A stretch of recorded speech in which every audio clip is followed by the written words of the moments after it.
Everyone, welcome to my channel Deepti Deepa वाल NCERT solution class 2 का हम कर रहे थे इंग्लिश का worksheet for half yearly exam, जिसका हमने पार्ट 3 तक ऑलमोस्ट डन कर लिया था, जिसमें हमने टोटल 10 क्वेश्चंस कर लिए हैं। अब हम आगे बढ़ेंगे पार्ट 4 आगे बढ़ेंगे। बहुत लंबी वीडियो होती है, इसलिए हम पार्ट बाई पार्ट बना रहे हैं। तो पार्ट 4 में देखिए हम करेंगे आगे 10th के बाद 11th नंबर क्वेश्चन से। उससे पहले एक रिक्वेस्ट करना चाहूँगी, जो भी मेरे चैनल पहली बार है प्लीज़ मेरे चैनल को सब्सक्राइब करके बेल आइकन दबाएं, ताकि मेरे सारे नोटिफिकेशन आपके पास पहुँचे। और प्लीज़ प्लीज़ प्लीज़ वीडियो को लाइक करें और शेयर करके जाए। तो चलिए आगे बढ़ते हैं क्वेश्चन नंबर 11 के लिए। Read the extract and the answers the following question. यानी यहाँ पे जो ये दिया है हमें इसे रीड करना है एक्सट्रैक्ट को, और फिर हमें इसका क्वेश्चन का आंसर देना है। ओके, तो देखिए क्या है। Ruby, this dog is hurt, someone hit in a bike. यानी कि कह रहा है कि रूबी है, वो कह रही है कि किसी ने इसे चोट पहुंचा दिया है, किसी ने अपने बाइक से टक्कर मार के। Ruhan, we must take it to the vet, चलो इसे हम लेके चलते हैं वेट यानी जानवरों का doctor. I will call a rickshaw, मैं रिक्शा बुलाता हूँ। फिर रिक्शा पुलर यानी रिक्शा चलाने वाला। Please help me pick up the injured dog, वो बोलते हैं कि मेरी मदद करो इस घायल कुत्ते को उठाने में। Abir, Ruhan can go and the rickshaw, मतलब रूहान अबीर बोलता है रूहान से तुम मत जाओ रिक्शा में। His dad works near the clinic of the vet, तुम्हारे पापा तो बगल के क्लिनिक में काम करते हैं, वो वेट है, वो जानवरों के डॉक्टर हैं। He can help us, we will gather in the park after that, और वो शायद तुम्हारी मदद करे, हम शाम को मिलेंगे पार्क में, इसके बाद हम मिलेंगे पार्क में, साथ में इकट्ठे होकर बात करेंगे, ये बोलता है। देखिए हमने ये पढ़ लिया। अब इसी से रिलेटेड क्वेश्चंस है जिसे हमें आंसर्स देने, वही ये कह रहा था, read the extract and answer the following question. तो पहला नंबर क्वेश्चन देखिए क्या है। Which animal is hit by a bike, कौन सा जानवर था जो बाइक से घायल हुआ था। डियर यानी हिरन, कैट यानी बिल्ली, तो हमने यहाँ पे देखा डॉग था, तो हमारा आंसर डॉग होगा। Second question, who takes the injured dog to the vet, किसने इंजर्ड डॉग को लिया और डॉक्टरों के जानवरों के डॉक्टर के पास ले गया। वेट यानी जानवरों का डॉक्टर। ए अबीर, बी रूहान, सी रूहान्स फादर, तो रूहान लेकर गया था डॉग को जानवरों के डॉक्टर के पास। फिर है complete the following sentence, sentence को कंप्लीट करना है। His dad works near the clinic of the, क्या थे, ए वेट, बी लॉयर या शॉप, यहाँ पे बैठ थे क्योंकि वो एक जानवरों के डॉक्टर थे, तो आंसर होगा A. Fourth number, who says the following words, कौन कहता है यह line. This dog is hurt, someone hit it with a bike, सबसे पहली लाइन यही थी। किसने कहा था ये लाइन, वो एक लड़की थी, हाँ रूबी थी, गुड, बी, इसका ऑप्शन है बी रूबी। फिर फिफ्थ नंबर क्वेश्चन देखिए, choose the word which is opposite in meaning to the word far from the above extract. अब कह रहा है फार का अपोजिट मीनिंग जो कि आपके इस एक्सट्रैक्ट पैसेज में दे रखा है उसे हमें बताना है। तो देखिए शॉर्ट, फार मतलब क्या होता है, दूर होता है। बिग, तो उसका क्या होना चाहिए, दूर का हिंदी मीनिंग, अगर अपोजिट लिखेंगे तो पास, तो नियर मतलब पास, तो सी इसका ऑप्शन सही है, नियर। सी, इसी के साथ क्वेश्चन का 11 का ए पार्ट ख़त्म होता है, क्वेश्चन का ए पार्ट। अब हम करते हैं क्वेश्चन नंबर 11 का बी पार्ट। देखिए फिर से एक और एक्सट्रैक्ट है, क्या है, टीनी मैंगो प्लांट, वाओ यानी छोटा सा मैंगो प्लांट, कितना सुंदर है, wow. There are clouds in the sky, आकाश में बादल। इट्स रेनिंग, तो बारिश वाला मौसम हो रखा है। When raining drops fall on the, when rain drops fall on the, fall on me, मतलब मेरे ऊपर रेन ड्रॉप्स, बारिश के छोटे छोटे बूंदे गिर रहे हैं, बारिश हो रही है। तो फिर आई जस्ट लव इट, मुझे बहुत अच्छा लग रहा है, बहुत प्यारा लग रहा है। Soon the clouds go away and sun it out in the sky, कह रहा है कि सुनो बादल तुम जल्दी से जाओ और सूर्य को बाहर आने दो। The sun light rain and soil help me grow up air rain and air, तो कह रहा है कि सूरज का प्रकाश, हवा और बारिश और मिट्टी मेरे को ग्रो अप करने में मदद करते हैं, मदद करेंगे बढ़ने में। Sun come on and get out of the seed, सूरज बोलता है कि मैं अगर come on and get out seed, तो मेरे आने से जो बीज है वो बाहर भी, और स्वीट एंड चिली प्लांट, फिर उसमें से बीज होंगे तो आपके बीज बढ़ेंगे और एक प्लांट निकलेगा। फिर tiny mango plant, oh yes, तो टीनी मैंगो प्लांट बोलता है हाँ हाँ हाँ, you are rain and my good friend, बारिश मेरा बहुत अच्छा दोस्त है। फिर I have some roots now, मेरे पास कुछ जड़ें हैं, वो कहता है। तो इस तरह से ये एक पोएम जैसा था, आपस में ट्री और बादल, ऐसे ये ख़त्म हुआ। अब आगे देखिए क्या दिया है, question number 1, where does the very tiny plant live, मतलब कि जो सबसे छोटी प्लांट थी वो कहाँ रहती थी, यह कह रहा है। तो in a house, in a mango seed, in a rest, तो क्या था वो, इन अ मैंगो सीड, एक आम के बीज के पास। Who are the good friend of the tiny mango plant, तो कौन था मैंगो प्लांट का सबसे अच्छा दोस्त, sun and rain, be cloud and sky, या डे एंड नाइट, तो सबसे अच्छा उसका दोस्त सूरज और बारिश था, sun and rain. Third number, if good bad tiny, यानी अगर गुड का बैड होता है तो टीनी का क्या होगा, ऑप्शन लिटिल, ह्यूज या हेवी। टीनी का मतलब ही लिटिल होता है, टीनी मतलब छोटा, हैवी मतलब भारी हो जाएगा, नहीं होगा। तो सबसे टीनी मतलब छोटा, तो ह्यूज मतलब बड़ा, तो इसका आंसर होगा ह्यूज। फिर है fourth number, complete the following sentence, the sunlight rain air and soil help me, कह रहा है कि सनलाइट वर्षा, पानी, मिट्टी क्या करता है, मुझे ग्रो अप करता है, मतलब बढ़ने में सहायता करता है। तो वेक अप भी दिया नहीं, मिट गया, सी ग्रो अप होगा आंसर, यानी ऑप्शन सी हो गया। Next fifth number, unscramble the given letters and form a meaningful word, यानी यहाँ जो अनस्क्रम्बल वर्ड दिया है उसको मीनिंगफुल वर्ड में लिखने से, देखिए SPOR क्या है, rain drops, rain drops, RAIN rain, DROOPS drops, rain drops हो गया। अनस्क्रम्बल से हमने स्क्रम्बल वर्ड बना दिया। नेक्स्ट देखिए 12 नंबर, 11 हो गया। 12 number, read the poem extract and the answer the following question based on it. Extract का मतलब जो आपके बुक से दिया गया, पैसेज जो था वो बाहर से दिया हुआ था, अनसीन पैसेज। तो देखिए पोएम क्या है, अ मदरलेस सॉफ्ट लैम्बकिन, आपके बुक में है मदरलेस सॉफ्ट लैम्बकिन, ये पेज का जो रूट्स एंड विंग्स है उसमें ये पोएम है। तो उस पोएम का लाइन दिया है, long upon a hill no mother's fleece to shelter him and drape him for the cold, I will run to him and comfort him. I will fetch him that I will care for him and feed him until he is strong bold. ये हो गया poem. एक soft लैम्बकिन है, मतलब यानी कि मदरलेस, उसकी माँ से वो दूर हो गई है, तो लॉन्ग हिल पे है, तो no mother free shelter him, नहीं है उसके पास शेल्टर, ठंड से उसे ठंड लग रही है तो दौड़ के जाती है कंफर्ट जहाँ पे अच्छा लगे। Fetch him that I care him and feed him, मतलब कोई उसे बोलता है कि मैं तुम्हारा केयर करूँगा।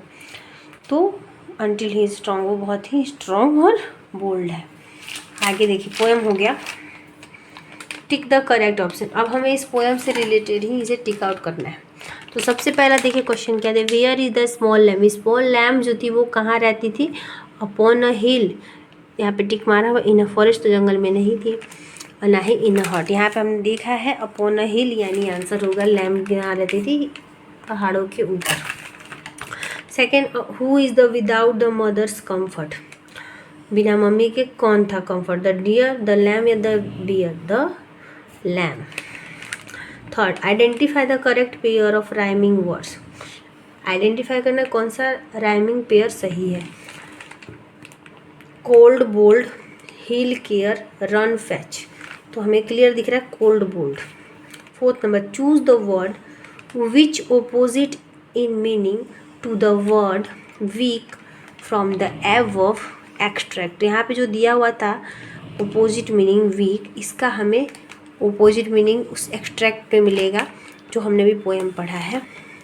हमने देखा होगा ए पार्ट में हार्ड दिया, बी पार्ट में स्ट्रॉन्ग, सी पार्ट में गुड। तो हमने स्ट्रॉन्ग पढ़ा था, तो यहाँ पे वीक मतलब कमज़ोर होता है, तो उसका अपोजिट वर्ड स्ट्रॉन्ग होगा। तो राइट ऑप्शन है स्ट्रॉन्ग। फिर है आपका 5 number, unscramble the given letters and form a meaningful word. फिर से अनस्क्रम्बल दिया है, उसे हमें मीनिंगफुल बनाना है। तो ये है आपका शेल्टर, SHELTER शेल्टर। ठीक है, ये हो गया। इसी के साथ क्वेश्चन नंबर 12 का एक पार्ट खत्म। दूसरा पार्ट में भी एक पोएम है। The moon comes every night to peep through the window where I lie, but I pretend to be asleep and watch the moon go slowly by and she never makes a sound। हाँ, तो ये हो गया एक और poem. रात में सो रहे हैं तो विंडो जो है वो प्रिटेंड अस्लीप, और वो प्रिटेंड कर रहा है कि मैं सो रहा हूँ। अस्लीप मतलब जगह जगह। वॉच मून गो स्लोली मून जो है वो देख रहा है, सी नेवर मेक्स साउंड, और वो साउंड नहीं कर रहा है, आवाज़ नहीं कर रहा। पोएम आपका ऐसे है।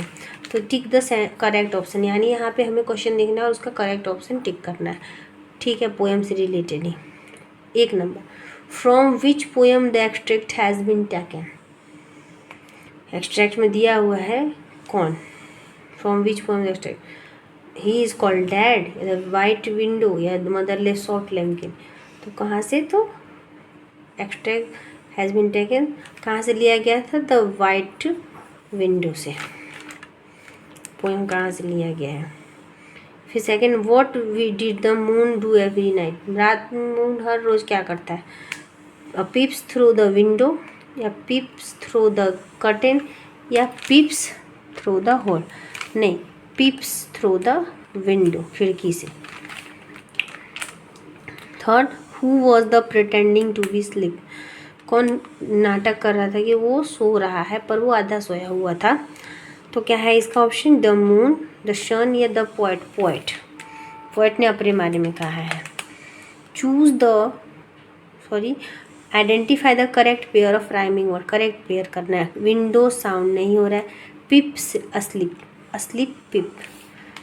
नाइट वॉच नहीं हो रहा है, पिप्स asleep.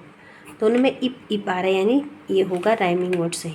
5th number, choose the word which is opposite in meaning to the word awake from the above extract. Awake मतलब होता है जागना, तो इसका हमें ऑपोजिट वर्ड इसी में ढूंढना है, यानी इसमें दिया हुआ है और हम ऑप्शन के जरिए पहचान सकते हैं। अस्लीप, ऑलवेज, या साउंड। मैंने भी बोला ना, आधा जगह हुआ है, कोई एस्लीप बोलते, तो अवेक एस्लीप होगा। इसी के साथ क्वेश्चन नंबर हमारा 12 भी ख़त्म होता है। Question number 13। क्वेश्चन नंबर 13 देखिए, आंसर द फॉलोइंग क्वेश्चन। मैं आपको क्वेश्चन दे रही हूँ। अगर आपके पास इन सब क्वेश्चंस के आंसर नहीं होंगे, क्योंकि क्लास में अगर आप जा रहे हो तो क्वेश्चंस के आंसर लिखाएंगे कि बुक का ही क्वेश्चन है, नहीं होंगे तो कमेंट करिएगा, मैं इसके सारे क्वेश्चंस के आंसर आपको बता दूंगी। तो पहला क्वेश्चन है आपका, अभी मैं सिर्फ क्वेश्चन बता दे रही हूँ, अगर आपको ये क्वेश्चन का आंसर आपके पास है तो आप याद कर लेना, नहीं है तो मुझे कमेंट करना। First question, where does the school get over for tea and turn. Second question, afternoon होगा इसका आंसर, आफ्टरनून उनका ओवर होता है। What has happen to the dog in the lesson, be kind to animals. Third question, who takes the injured dog to the vet. छोटा मोटा बताइए, रूहान होगा इसका answer. Where does the very tiny plant live in the lesson the story of A tree. कहाँ थी वो, तो फिर है आपका, who says the following words, I like to dance in this cool bridge. कौन कहता है कि मुझे कूल ब्रिज पे डांस करना पसंद है। फिर है आपका 6th नंबर क्वेश्चन, वाई डस अबीर थैंक रूहान। अबीर क्यों रूहान को थैंक यू बोलता है। 7th number, what is the purpose of the help club. Purpose क्या था हेल्प क्लब बनाने का। तो ये हो गए आपके क्वेश्चंस। आपके पास ये क्वेश्चन के आंसर जरूर होंगे, कि मोस्ट इंपॉर्टेंट क्वेश्चन है। नहीं होगा तो कमेंट करिएगा, मैं सारे क्वेश्चन के आंसर आपको बता दूंगी। फिर है आपका क्वेश्चन नंबर 14 का 1, you and your friend are playing under mango tree के नीचे अगर आप और आपके दोस्त खेल रहे हैं। Suddenly you friend falls and got suddenly, यानी अचानक आपका दोस्त गिर जाता है और उसे लग जाती है, चोट लग जाती है, तो व्हाट वुड यू डू, तो आप क्या करोगे? ड्रॉ करो happy face correct and sad face incorrect statement पे। तो इसमें स्टेटमेंट जो दिया है हंसी के वाला, जो स्टेटमेंट राइट होगा, जो आप करना चाहते हो, जो नहीं करना चाहते उसमें आपको सैड फेस बनाना है। तो देखिए, गिर जाता है, चोट लग जाती है, तो क्या करेंगे? First, not care to go there and save him her, यानी कि हम उसका ख्याल नहीं रखेंगे और ना ही उसकी मदद करेंगे, चाहे वो लड़का हो या लड़की। Second, run to help him her, भाग के जाओगे उसकी मदद करने। तो ये देखिए हंसी फेस और सैड फेस, जो नहीं करना वहाँ पे हमने सैड फेस बना दिया और जो करेंगे वहाँ पे हमने स्माइल फेस बना दिया। हो गया। Next, in the lesson be kind to animals the children save the life of an injured dog. तो यहाँ पे जो दिया हुआ है काइंड एनिमल, उसमें जो बच्चे होते हैं वो जानवर की जान बचाते हैं। Which value we learn from the kind act, तो क्या वैल्यू है हमें ये पढ़ने का? तो ट्रीट एनिमल विथ काइंड, तो क्या है हमें एक्ट क्या होना चाहिए? ट्रीट एनिमल विथ काइंड, हमें जानवरों के साथ दयालुता के साथ, दया भाव के साथ पेश होना चाहिए। 2 नंबर 14 का क्या है? ट्रीट एनिमल विथ काइंड, दया के साथ हमें उन्हें ट्रीट करना चाहिए, यही कहना चाहता है आपको chapter. Question 3, Rohan and Tia went to the park, जाते हैं। They saw a boy plucking flower, तो वहाँ वो देखते हैं एक बच्चा फूल तोड़ रहा है फॉर फन, मस्ती के लिए।